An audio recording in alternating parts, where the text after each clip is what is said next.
How's it going, everyone? It's Gadgets Boy. Welcome to another video and hope you're doing well wherever you are in the world.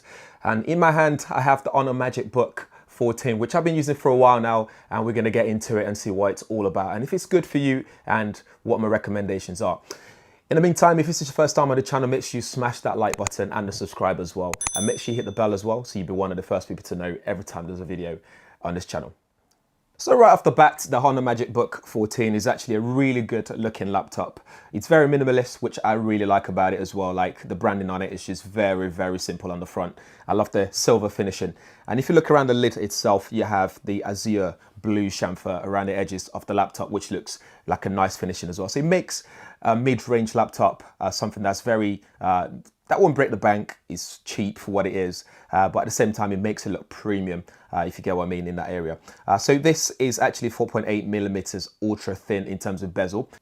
So this is actually 15.9 millimeters thick, and it weighs just 1.38 kilograms. So it actually feels really light and easy to chuck in a bag whenever you need to get on the go. Elsewhere, you have this 180-degree flexible hinge, which means you can fold it, you can lay it flat down. So again, with the display, sometimes it has this glare that goes on. So if you're using it in bright light situation, it might become annoying. But with that flexible hinge, it means you can move it so you get as comfortable as you can be whenever you need to use it. It's not touchscreen, but you do get a 14-inch full view display, and it has 84% screen to body ratio. And in terms of brightness, you're looking at around 250 nits of brightness, thanks to the IPS Full HD display there. So what else do we have here? We have a fingerprint sensor on that power button on the right side of the laptop itself, on top of the keyboard area. So if you press that, it will just log you in straight away, and it's pretty quick as well, which I really like. And on that keyboard, you also have a recessed camera, so a pop-up camera next to that F6 key. So when you press it, it just pops up. It hides it really well. So again, for privacy, people that are concerned with privacy out there, it means you can just fold it in, hide it whenever you don't need to use it.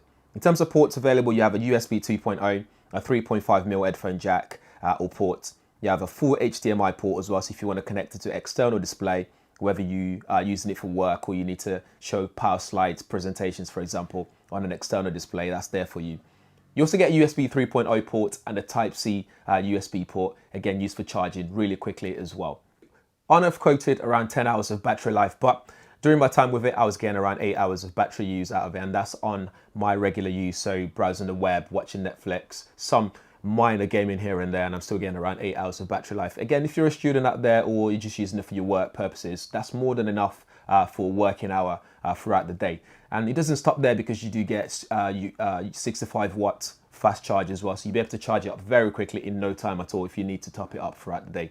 For the internals, you have a Ryzen 5 3500U processor in there with Vega 8 graphics card. For storage, you have a 256 gig of PCIe SSD card in there. So again, it means this is going to be really fast for file transfer, installing applications and loading them up, transferring files to your hard drive. That kind of stuff will be really quick for you on the go. And that's also coupled up with 8 gig of RAM, so that's DDR4 RAM dual channel. Again, very quick in terms of loading multiple applications at the same time, loading applications that are idle in the background. You can quickly pull them back up anytime you want. It runs really quickly. For the operating system, this is running Windows 10 Home. So again, if you want to upgrade it, you can upgrade it. For the people that will be using this kind of laptop, you don't need to do that at all. So this is great for work, for your work purposes. If you're going to be typing for a long period of time, the keyboard has a nice travel to it, has a nice bounce to it as well. And what you notice is it's nice and quiet. So if you a press person, for example, or journalist, and you're typing away in a briefing, you don't have to worry about the loudness of the keypad. I have to really bash it to hear it here, as you can see there. Going back to that recessed camera as well, so that's 0.3 megapixel camera. Again, it's there. It's not the best of cameras out there, but it does the job in terms of if you're going to be doing Skype calls, or if you're doing online courses, for example, you'll be able to communicate with your tutor online using that camera with no problem at all. You also get a really good microphone in there. So you're looking at a dual microphone setup, and it's got 4 speakers in here that's also Dolby Atmos ready as well. So when you're watching films or listening to audio in any format you're listening at, whether it's Spotify or whatever platform, it sounds good and clear as well. Although it's down firing, which means if you have it on your lap or if you place it on a desktop, it means it becomes teeny tiny. But once you raise it up a little bit, maybe placed on some sort of stand, which I normally do, it means it sounds really good. You don't have to worry about that area at all. With that full HD display as well, if you're someone who is into heavy graphics design or you rely on color accuracy, It's probably not something that I'd recommend to you, but you can still do photo editing on Lightroom, do quick stuff on there. You're looking at around 65% sRGB color accuracy there. For gaming, I was playing Forza Horizon 4 on here, and I was getting decent results, frames per second, around 20, just over, close to 30 in some cases, but this is not actually a gaming laptop. So if you're looking to buy it to do some heavy gaming, look elsewhere. This is not for you, but you can still do some low-level gaming on there. You can play GTA 5 on lower graphics, so you just have to lower your settings in order to play some of these games. Bear in mind though, when you're doing those kind of gaming, the battery will run dry very quickly, so keep that in mind.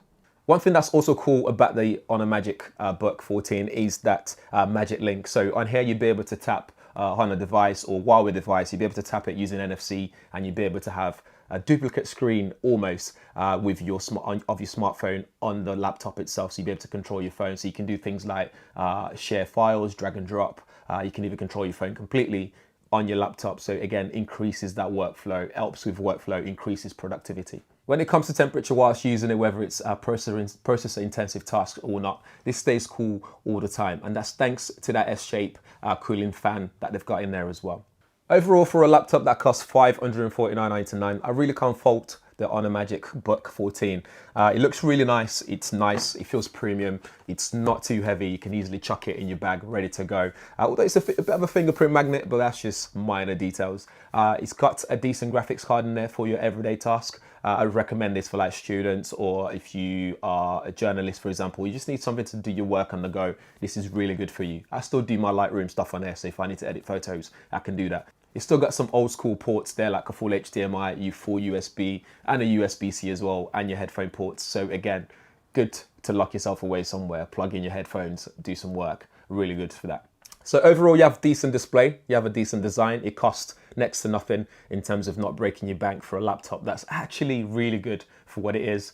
It's got decent processor chip in there that's more than capable for everyday tasks. And also you get all the ports that you need. What more can you ask for?